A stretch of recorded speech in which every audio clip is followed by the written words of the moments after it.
ठेवल्याच्या नंतर ते पुढं निघून गेलं. सगळं झालं, राजा प्रसन्न झाला.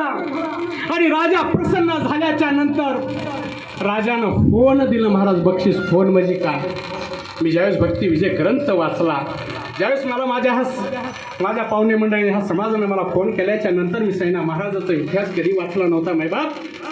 आणि वाचला नव्हतं. ज्यावेळेस भक्ती विजय ग्रंथ काढल्याच्या नंतर सैना महाराजाचा इतिहास वाचल्यास कळालं की राजानं बक्षीस म्हणून काय दिलं? होन दिलं. होन म्हणजे आज जर सोन्याला 50,000 भाव असेल तर त्या होनला 2 लाख रुपये तोळा भाव आहे.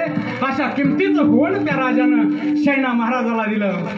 आणि ती होन घेतलं, डुबकी घेतली. आणि त्या राजानं पांडुरंग परमात्माला जिथं सैना महाराजाची डुबकी होती तिथं अडकणीने ठेवलं. सैना महाराजाची त्या वारकऱ्याची सेवा संपली. सैना महाराजाची पत्नी म्हणते, अहो धनी, मगा तुम्हाला बोलवून आलं होतं राजाच्या राजवाड्यात जाऊन त्या राजसाहेबाची दाढी करायची आहे, असं बोलवून आलं होतं धनी, उशीर झालाय. सैना महाराजानं पळत थरथर अंग कापा थरथर थरथर करत निघावा.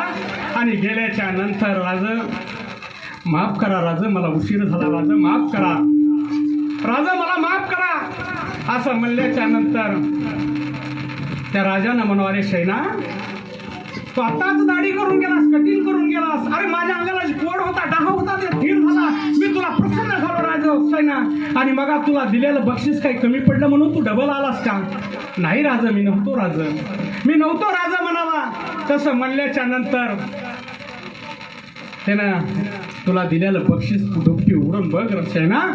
डबकी उडून बघितल्याच्या नंतर महाराज मध्ये फोन मोहरा असणारा सोन्याचा जे काही जास्त किमतीचा बक्षीस दिलेलं फोन जी होतं, फोन बघावा. सैना महाराजांना धडकून अंग टाकून द्यावा.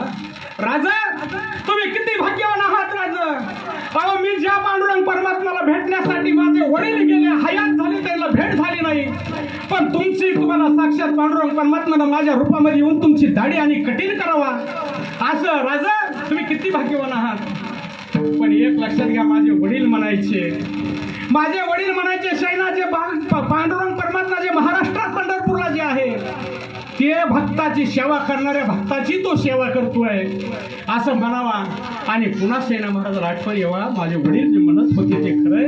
पण राजा, मी तुम्हाला सांगेल, माझ्या देवाला जर इथवर यावं लागत असेल, तुमच्या राजवाड्यात दाढी कटिंग करायला यावं लागत असेल राजा, तर हे तुमच्या नोकरीचा राजीनामा देतो. मला तुमच्या राजवाड्यात यायची गरज नाही. यायचं असेल तर तुम्हाला माझ्या दुकानात येऊन दाढी करावं लागेल. माझ्या समाज बांधवाला सांगतो की त्या दिवशी आपण लोकांच्या घरी जाऊन दाढ्या कटणी बंद करण्याचं काम माझ्या संत सैना महाराजांनी केलेलं लक्षात घ्या.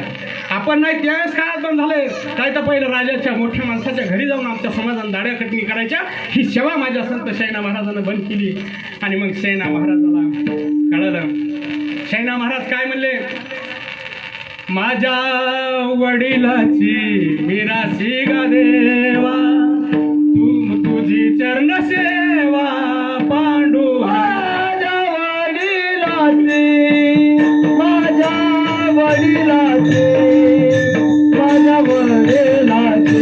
मिरासी गा देवा,